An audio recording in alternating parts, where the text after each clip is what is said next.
office at the clubhouse at TPC Twin Cities for the 3M Open. Oh, wow. Okay. Now, I appreciate you squeezing this in then. I was going to use this article to just help people reconnect with how you're doing. And one of the things that really jumped out to me, but I'd just like to ask you, how would you phrase it? How is your season going? Yeah, it's been going really well. I think, my best finish, I believe, is 43rd on the FedEx Cup. But I feel like even that season, I was a little less consistent. I had a really high finish. I almost won the Houston Open, finished second, and I had a couple other high finishes. But overall, it was kind of just those weeks. Whereas this year, I feel like I've played pretty good the entire season. I haven't really had any kind of lulls or times where I was struggling to find my swing. And even those times when I haven't felt good, I've still managed to play decent golf and kind of, just figure out how to get the ball in the hole. So, we'll see where I end up at the end of the year. I'm hoping for better than 43rd. But either way, I'd be hard pressed to say that this wasn't my best season as a PGA Tour pro so far. Yeah, that's what it looked like. I mean, your stats across the board, top 10 finishes, money, and a bunch of other metrics looked like you were having your best season. Going into the season, so what would you attribute that to? Going into the season, did you feel like that was coming, like you built up to it, or is there something special? Yeah, I mean, I got off to a decent start in the fall. I had a good finish in Jackson, but I wasn't really feeling that great about my game. Again, I was just kind of scrapping around and really getting the ball in the hole, regardless of how I felt. So that was nice in the fall. But then after a poor finish at Sony, the first tournament of 2023, I started working with a new coach in Palm Springs that next week. And I mean, for me, that's really been the biggest difference maker. We've just really clicked very fast, and he's helped me gain some speed and a lot of control. As far as stats go, over the last 5 years, I've been a really good iron player, but I've definitely struggled with the driver, and he's helping me a lot. Last week, I kind of backdoored top 10, and it was about as good as I've ever hit my driver, maybe for 4 days ever. So that's been huge. Just a little extra distance, but also just hitting it straighter. I mean, you can't be short and crooked out here. So. Yep. Did somebody like Brian Harman's performance in the UK this weekend give you any new perspective on the importance of the driver? I mean, his thing was he won by putting, and his driver is not his key. Yeah, I mean, I think it's less about the club specifically. I think it's more about realizing what you do that makes you so good, and the reason that you're out here. And he's out here because he's a gritty grinder, and he's out here because he's a great putter. So I think it's really easy. Obviously there's certain parts of your game, like I've said, my driver that, are weak spots that I'm trying to clean up. But I definitely am under more of kind of the thought of take what you already do great and make it, try and be the best in the world at that. And so, for me, like my approach stuff, since probably 2019, that's been my best stat, kind of 150 to 225 yards. So for me, as much as it is important to, keep the driver in check, I'm really just trying to not lose any strokes with the driver. I'm not trying to, become Bryson or anything. And then I'm just trying to, hit a lot of good iron shots and putt and keep those stats, top 20 and, on tour. So. Okay. I was going to ask you, but since you mentioned it, who is your team? Who's your coach these days, and then anybody else on it? Yes, so his name's Corey Lundberg. He's up in Dallas at Trinity Forest. Works with Cameron McCormick up there. Really, really cool facility. It's SMU's facility as well. It's awesome up there. So I've been working with him since Palm Springs. I've got a trainer in Arizona named Carson Kemp. He's helped me a lot get my body in a little better shape, and really more just kind of, I'm getting a little older and focusing on my recovery and injury prevention, stuff like that. Taking some weak parts of my body and shoring them up. So I don't break down as easy. And I think that's contributed a lot this year. This is as good as I've ever felt this late in the season. Not just strength wise, but also just, the lack of the aches and pains. I just feel better getting out of bed than I have, in the past couple of seasons. Cause, like I'm not one of the, top 20 guys. Like I don't get to pick and choose my schedule as much. So with that, I end up playing a little more tournaments than a Jordan Spieth or Rory McIlroy. So it does take a toll. We don't get much of an off season. So to feel like I do right now is it's really promising. Great. Have you followed? Do you work with anybody on the psychological aspects? That's been one of our other local notable this summer, Wyndham Clark. He's given his psychologist a lot of credit for his current season. Do you have you explored that at all? Yeah, a little bit here and there. I think it'd be safe to say my wife's my psychologist. She keeps me in check. But no, I think that's been one of the things that I've enjoyed working with Corey the most on. In the past, I feel like I've had some teachers who have helped me, with just the swing and technique, but I don't feel like I've really had like a full coach to work on everything and be vulnerable with, and, talk about my feelings and talk about strategy and how I act when I'm under pressure, when I'm nervous, and someone to push me and give me drills. And I don't feel like I've really had that like all around coach since probably college.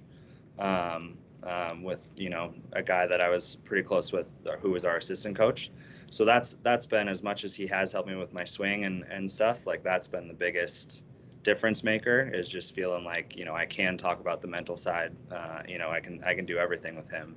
And like I said, we just we connected really quick, and that's kind of what you need to be able to feel that vulnerability and really get deep into how you tick when you're under pressure. So.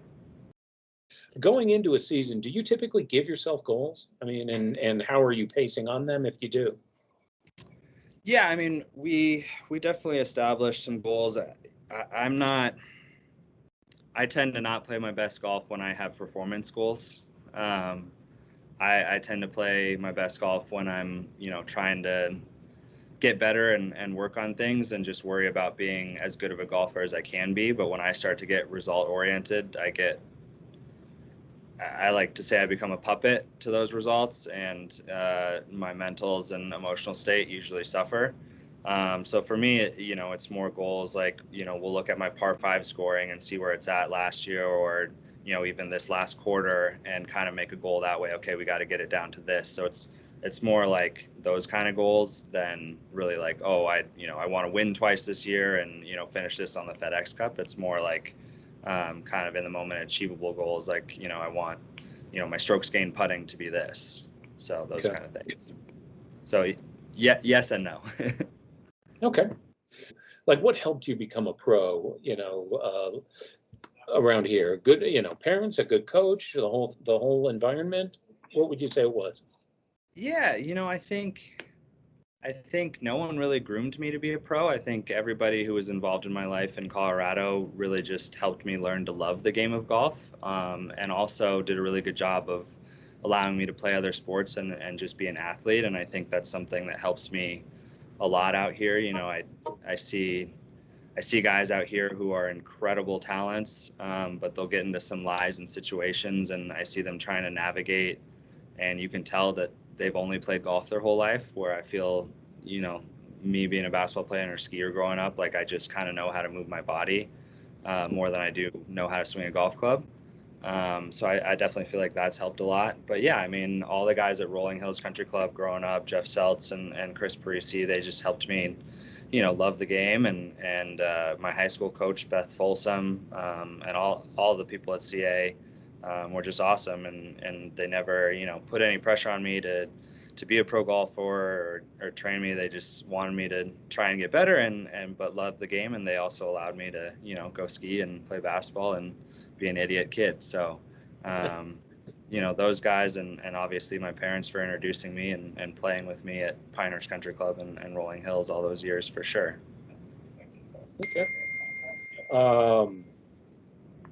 Do you make it back to town much? For the winter, Okay. I haven't been back for summer in a long time. I'd like to get back. Rolling Hills Country Club that I'm an honorary member at now, where I grew up playing. They have a really good junior program, so I'm trying to figure out a date. Hopefully, I play well enough these next couple weeks where I don't have to play as much in the fall. Okay. And I can make it back to Colorado to maybe do a day with their junior program, and maybe, if the dates align and the weather's still good, maybe do it so I could do that one day and catch a Broncos game another day. So I was going to put this at the end, but since you just brought it up, well, what's your prediction for the Broncos?